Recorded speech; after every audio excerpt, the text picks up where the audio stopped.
Renting versus buying in 2022.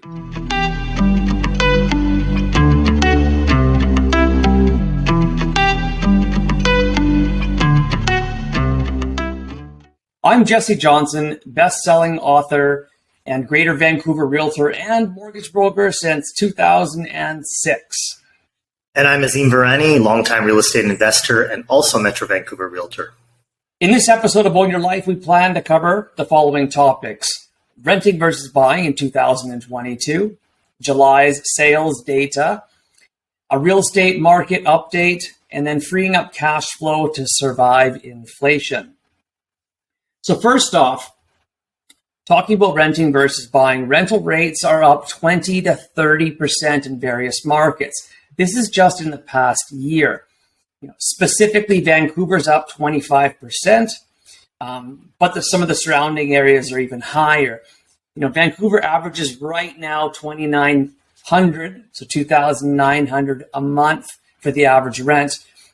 When you look at Calgary, it's a little bit over half of that. So pretty staggering difference. Now, keep in mind, these are all property types. So that includes one bedrooms and it includes studio condos, which brings the numbers down substantially. Azim, can you guess how much income has gone up in comparison during the same time frame? Well, according to the stats website Insuredinary, which I'll put the link down below, income in BC actually went down 5% over the last year. I think most people would agree with that. Perfect timing for our inflation to go up, all kidding aside. Today, we want to compare renting versus buying a single family home and also a downtown condo. If you're a family looking to buy a nice home, odds are Vancouver's likely out of that equation, for most families. So considering how expensive homes are these days, a lot of families are looking to more affordable cities, for example, Surrey. So as of now, to rent a newer home in Cloverdale, which is a very nice area of Surrey, it'll cost you over $4,000. Now, however, to purchase exactly the same home, which is currently valued at over $2 million, probably 2.2 range from the research I did, you're going to need $500,000 cash or investments, and your monthly payment, including property tax and the mortgage, is going to exceed $12,000 a month, looking at the current fixed mortgage rates. I mean, that's insane. That's going to be 3 times what you're paying. So not many families can afford 12 grand a month. Now let's take that a little bit further. That equates to $144,000 annually. Okay. So at a 40% tax bracket, which actually is not correct because it would have to be higher, someone would need, or a family, to make $240,000, almost $250,000 just to pay the mortgage. This isn't even in Vancouver. This is still in Surrey, right? So this is crazy. So in this situation, it makes more sense to rent this property and then purchase 1 or 2 rental units. That way you're still in the real estate market. Well, according to CMT, Canadian Mortgage Trends, the average 2-bedroom condo in Vancouver rents for around $3,600 a month. Living downtown is a luxury, so let's look at slightly older condos, maybe just outside of downtown. We can still find a 2-bedroom condo, maybe around 10 years old or less, for around $900,000. Let's use that as kind of a benchmark.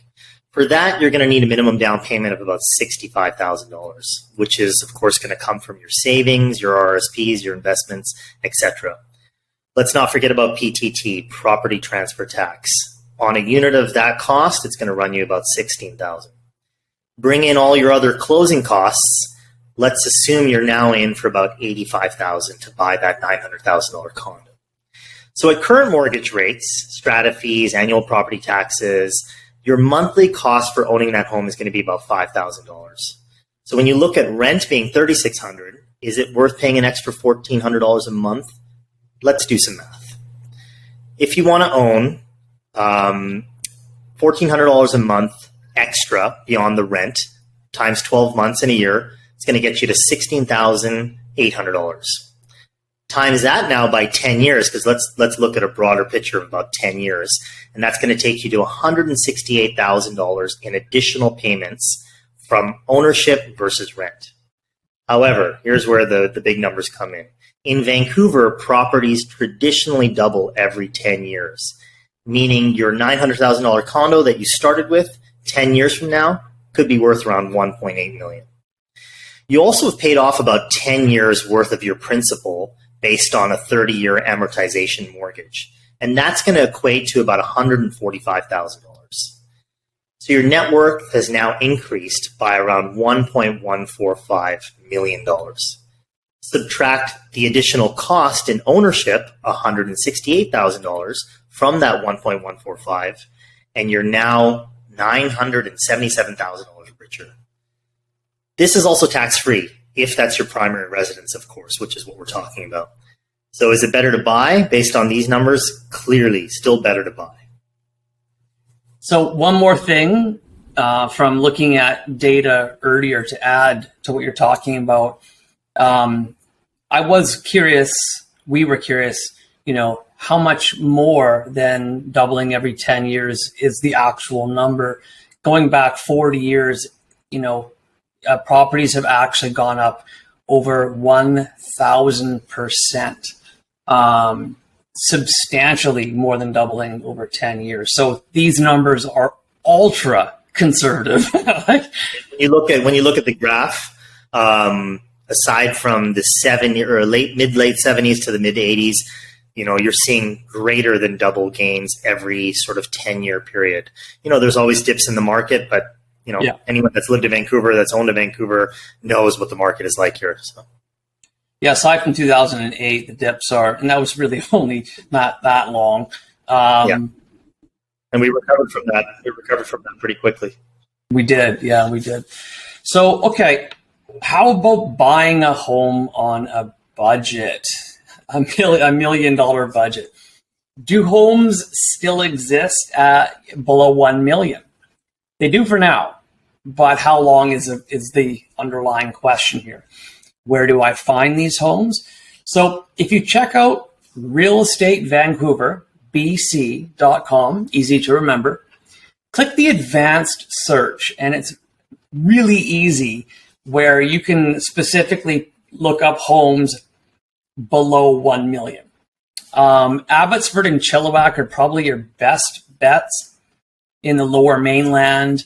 Now, you might get lucky and find the odd property in Surrey or Langley, but most are substantially higher. It is still possible to be a homeowner for less than 1 million.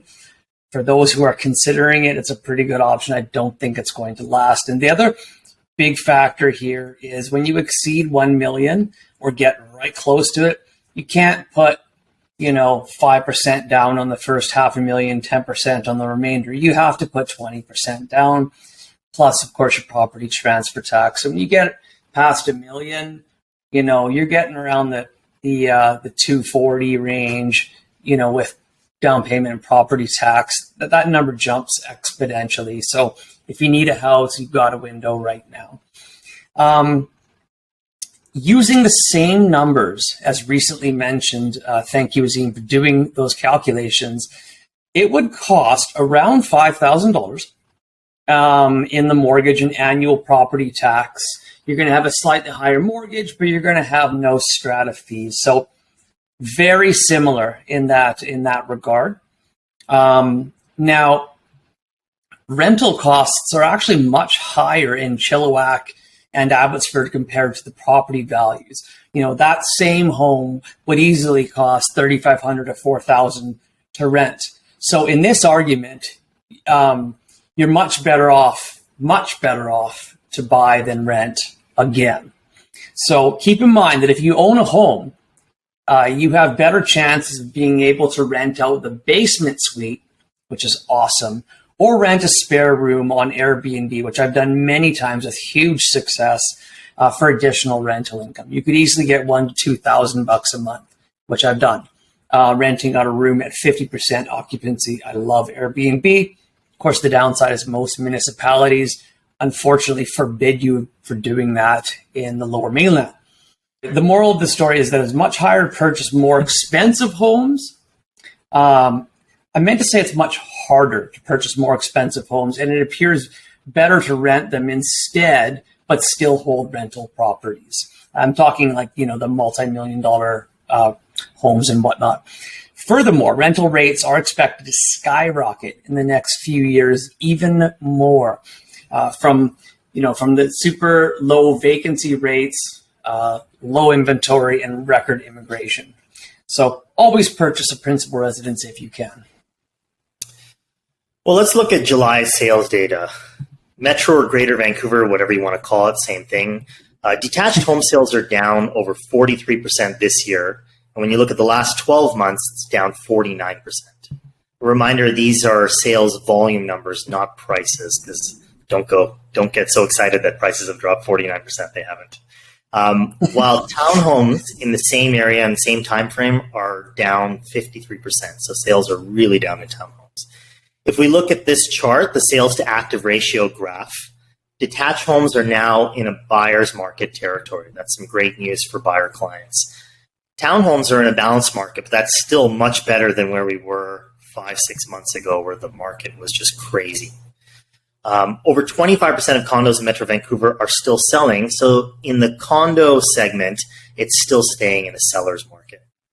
We all need to remember that, yes, home prices are going down, but we're still up 12.7% up in the last 12 months. So if some people are concerned, and property's gone down 15%. Well, no, you're still way up because it went up so much in the past couple of years.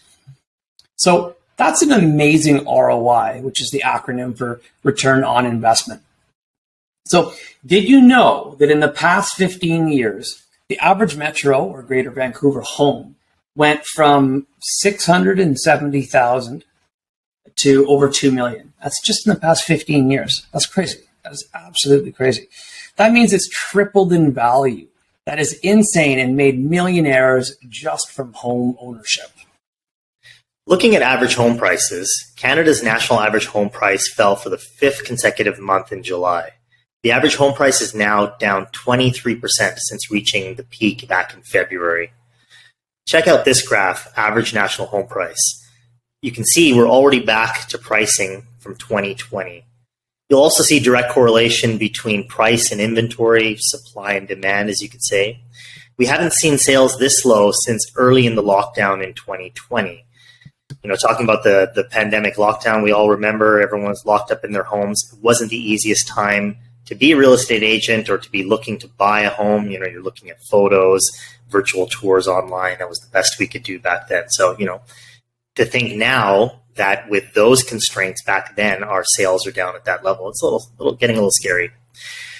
July home sales haven't been this slow in the month of July since 2008, when we were in what was called the Great Recession. Crazy. I don't think we're going into a Great Recession again, but a lot of people do. So we'll see what happens. We've talked about this in other podcasts. I wouldn't be surprised if Vancouver went on another run, even during a recession, but we'll save that for another podcast. So now for a general real estate update. The current mortgage stress test is at almost 7% for a 5-year mortgage, a 5-year fixed. Now, the difference between 5-year fixed and variable on the stress test side is 1.6%. So a lot of people are going with the variable mortgage now. Now that we've actually ran the numbers, that equates to a 15% difference in affordability. So you take a variable, you can buy 15% higher. Well, that's a big difference. That can put you into a whole nother category, a whole nother area. It might get you from a condo to a townhouse kind of thing. So historically speaking, variable rate, also referred to as the VRM, is the better choice when you look at past history. So the better question here, in my opinion, is do we even need the stress test still? Do we seriously think fixed rates are going to exceed 7%? I certainly don't. I do not think we're going to be going into the 80s interest rates realm at all. It would crush the entire economy. I don't think we'll hit 7. That being said, maybe we should rethink the stress test. especially considering how difficult things are with affordability. Now, Canadians are now turning to alternative lenders, also referred to as B lenders, that don't require the traditional stress tests, but they will often charge significantly higher rates. So you're paying more to get more, which is a rather unfortunate circumstance for families. Others are simply just not able to buy a home at all. So in other real estate updates, the Vancouver empty homes tax is finally being increased to 5% next year in 2023. Will this have an impact? Probably. Because if you look at an average $2 million Vancouver detached home that's sitting empty, that's $100,000 in annual tax now if it's sitting empty. In essence, the concept here is to force foreign owners to rent their empty homes or to sell them, which potentially is going to increase inventory as well. I think it's a good thing. What do you think? Yeah, I think it's a good thing. I mean, it's going to, force people that want to keep their homes all to themselves, but that are sitting empty. It's going to force them into the rental market or to sell them. In either case, it's going to help the rental market, bring rates maybe down a little bit, put some more inventory in the market, maybe bring prices down on some of the luxury homes and empty condos and stuff in downtown. We'll see. We'll see. Cool. Thank you. So the cooling off period, self-proclaimed cooling off period, it's now being pushed to January 1st, 2023, also known as the Home Buyer Protection Plan, or HPP. Now, to me, that makes a lot more sense than a cooling off period. First off, kind of like the stress test, do we really need that right now? The market's cooled off big time. Maybe we could tone down on these types of things and reintroduce them when needed, because this is not something I think we need right now.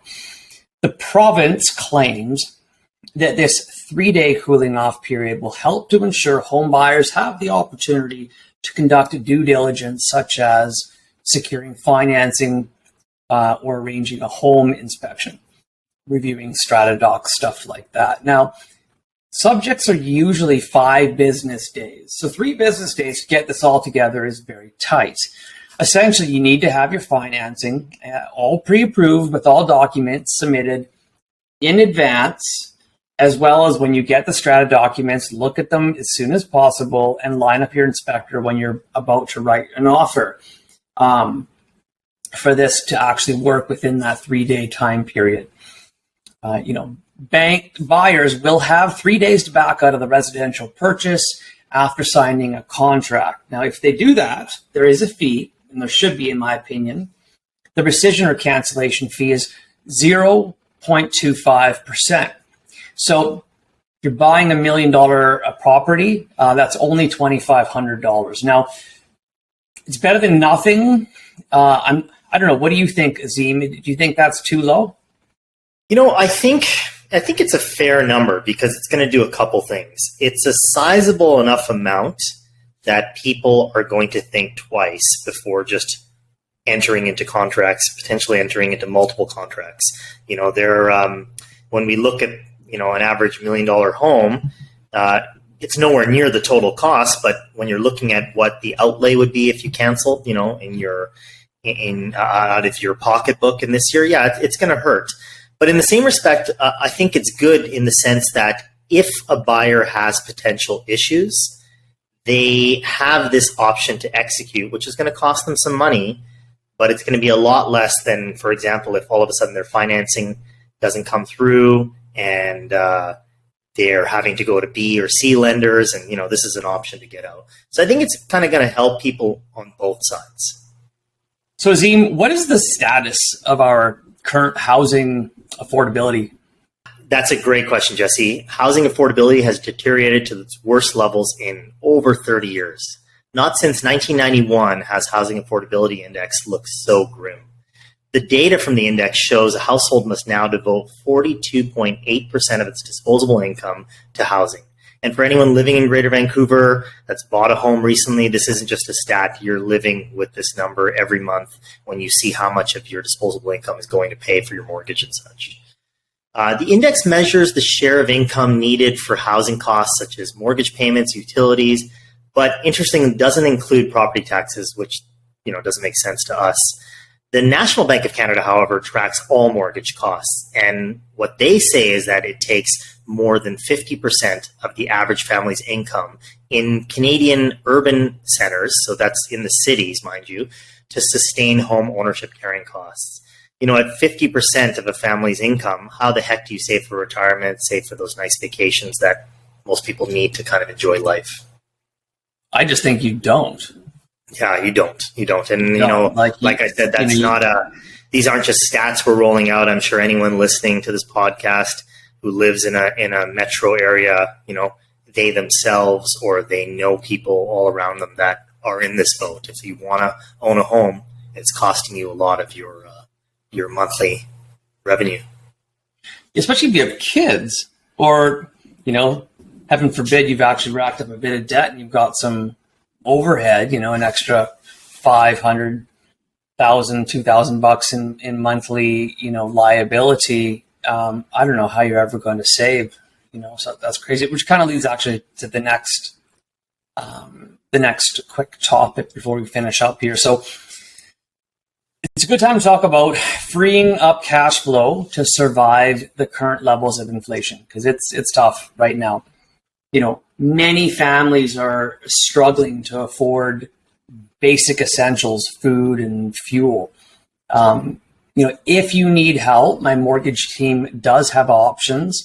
If a lot of our clients will often consolidate credit cards at 19 or 21%. Even with your existing lender, we can help you go back to your existing lender. If it's not something that we can't do internally, I can package it all up and help you present this go back to your existing lender and show you, run some numbers, do a calculation to show how much better off you would be to consolidate that debt. And there's a strategy actually I learned when filming the reality show for Oprah for a couple of seasons there, where you put whatever the savings is, you put that back on. So whatever you pay today with your debt, you pay the same when it's all done. And we built a calculator on the show for that. We can share with you. Really good timing right now, because we're going to be in a tough time for affordability with inflation for quite some time. So something to keep in mind, if you don't qualify or your credit's less than ideal, we can look into short-term private mortgages, which can be fantastic options. They're way cheaper and they can really free things up for you. It's a temporary solution. So, an extra $500 or $1,000 a month in cash flow goes a long way these days. That goes really far. So feel free to send me your skill testing questions. Yeah, great suggestions, Jessi. A lot of people think about saving and they think, well, there's not much I can really save, so there's no point in it. But, just with a bit of work, with working with a professional, you can put a bit of money aside every month, and that builds a nice little nest egg. So don't be afraid to reach out. Well, that's it for this edition of the Own Your Life podcast. Thanks for listening in once again. If you're looking to sell your home, we know the market is tough. But whatever your reasons are, whether it's the right time to sell, you're looking to buy something else, reach out to us. The one thing you can get out of working with realtors who are professional, who have a lot of tools in their toolbox, is a really robust marketing package, really robust tactics in terms of getting your listing ahead of everyone else's. So definitely reach out to us if you have some questions about selling your home. Likewise, if you're looking to buy a place, this is a great time to buy in Metro Vancouver. Prices are coming down. We're not seeing so many multiple offers as we did before, so you can be a bit more lax, a bit more calm, a bit more well-researched into the properties you want to get and look at. So again, reach out to us. Similarly, if you're thinking about joining the industry and you want to learn about our brokerage, EXP, and the collaborative movement we're on, we'd love to chat with you, whether you're an experienced agent and looking to move over your practice or you're just getting into the industry. Well, that's all for this episode. Don't forget to pick up a copy of my best-selling book on Amazon if you have not already. It's called Rockstar Real Estate Investing. We are here for your questions anytime. Take care and bye for now. Thank you.